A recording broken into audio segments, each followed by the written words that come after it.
So it's about half an hour after sunset, and Tasmanian devils are they're waking up out in the landscape. They've been asleep, under bushes, under rocks, under an old log. And about half an hour after sunset, they start to think about food. They've been radio tracked travelling about 16 kilometres in a night. And that's quite a long way, but they would probably come into an area for a period of 2 or 3 days, and then that they move into another area. They have a home range of 20 square kilometres that they move around in. They tend to cruise around, snuffling up and down little creek lines and stream lines, along the verges of waterways, because there's lots of little opportunities there.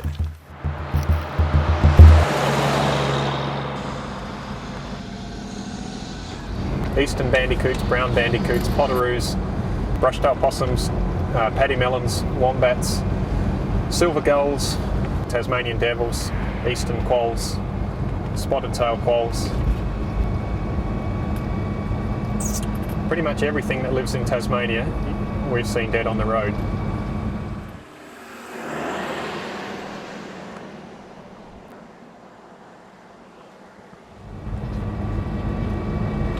Number 10 in terms of dead animals on the road is the Tasmanian devil. It's about 1% of the dead things in Tasmania. That 1% though corresponds to about 1,700 dead devils per year, which is about 2 to 3% of their population.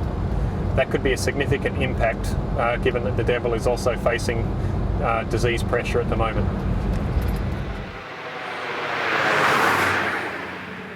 One of the problems with having a bitumen road going through here with traffic moving rather fast is that there are a number of home ranges that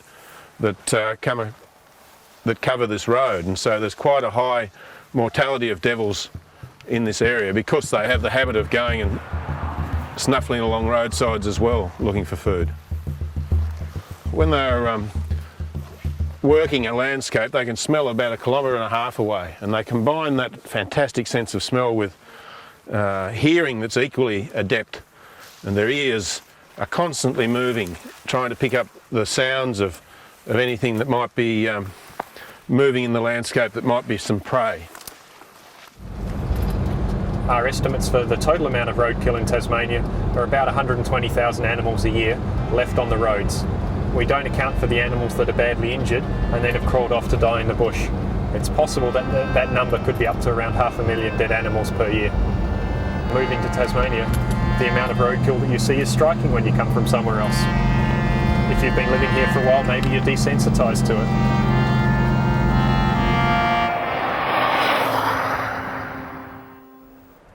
They need about 15% of their body weight each day to maintain themselves, but when they do find some food, they can eat up to 40% of their body weight, and that's the time that they need to find somewhere quite close by so that they can go and have a sleep, because they are so fat that they'd find it really hard to escape from any predators that were around, whatever they might be.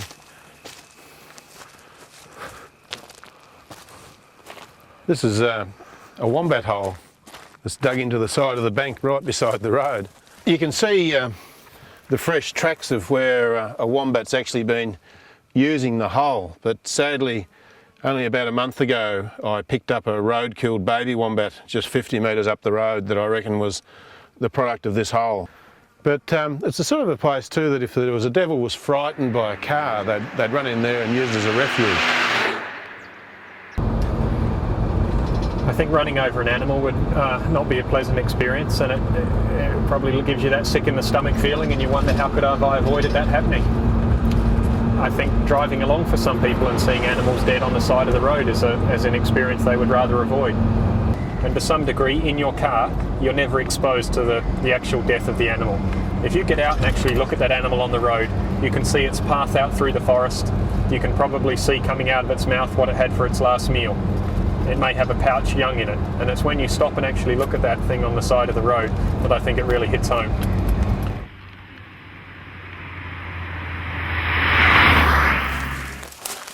This is the sort of place the devil would sleep overnight, under a hollow log like that, because they don't actually have a territory as such that they defend.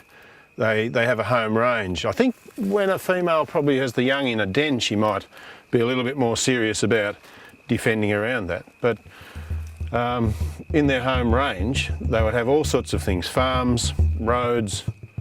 They would be crossing roads and crossing through farmland and country like this, low forest, heathland. Just a great long journey every night. We've estimated that 70% of the roadkill occurs in about 10 to 20% of the roads.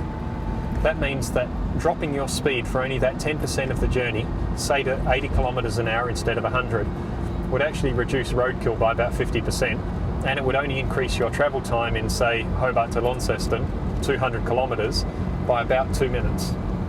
The absolutely best solution would be not to drive at twilight. That's when most animals are out moving around. If you do have to drive at that time of night, drop your speed back from 100 to about 80 kilometres an hour. That gives you enough time to slow down and give that animal time to pass across the road. Obviously, animals are not randomly distributed in the environment. They have particular pathways or bits of habitat that they frequent.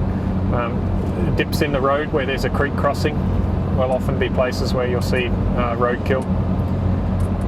Quite often you'll see Tasmanian devils or paddymellons at those creek crossings. They act as natural funnels out of the bush and across a road. So as a driver, you can learn to look for particular things in the landscape that will help you to identify places to just slow down or be extra vigilant for animals.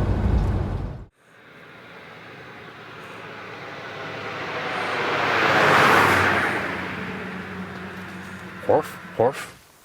If you hear a devil making a sound like horf, horf, it means there's another devil around, and they're letting that devil know that they know he's there. And there's about 9 different vocalisations that are all related to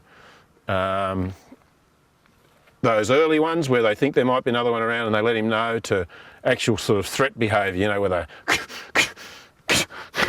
trying to scare them away, and then the actual where they're really growling at each other and trying to bluff each other away from the carcass.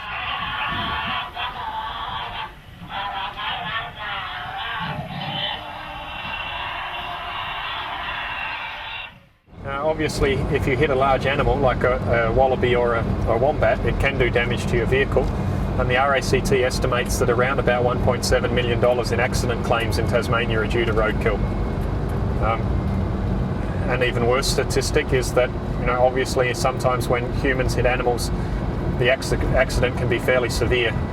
And it's estimated that about 3 people a year are killed on Tasmanian roads as a result of interactions with wildlife.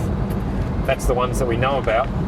I'd suggest that other times drivers have tried to avoid an animal, have avoided it, but have run off the road and done themselves the worst injuries possible, and there's no animal at the scene because they did avoid it. I think you should be very careful and not take erratic action to actually avoid an animal. You should be driving at a speed such that that behaviour is not necessary. It's also very clear that not all roadkill probably can be controlled. Things like paddymellons are very unpredictable and often jump out at cars, and that's when they're killed. No matter what you do, you'll always have some of that mortality. Other things though, like the predators, the devils, the quolls, and heavy animals like the wombats are really killed at higher speeds, and for those animals, driving slower may be all it takes. Devils are attracted to roads. Roads are a sort of a sink that has a lot of feeding opportunities on them. And so devils, if they have had a bite to eat on a roadside, they'll go back to that spot. But it's also an edge, and they tend to work the edges of things. And there's so many creek and streamlines that cross roads, so as a part of their nightly journey, they could be following a streamline along, and then here they are on a bitumen road. And one of the classic problems for devils is that the streamlines are generally in dips, and the devil will be coming across the dip and a car's coming fast, and they just are a bit shocked, so they stop, and then bang, they get hit.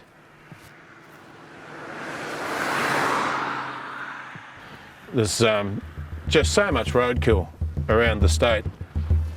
People driving fast. I've had devils that I recognise the markings of killed out on that road. which is really quite sad. And in fact, I've actually switched myself off to that now. I don't actually check the markings of the devils killed on the road so much nowadays in case I see a friend.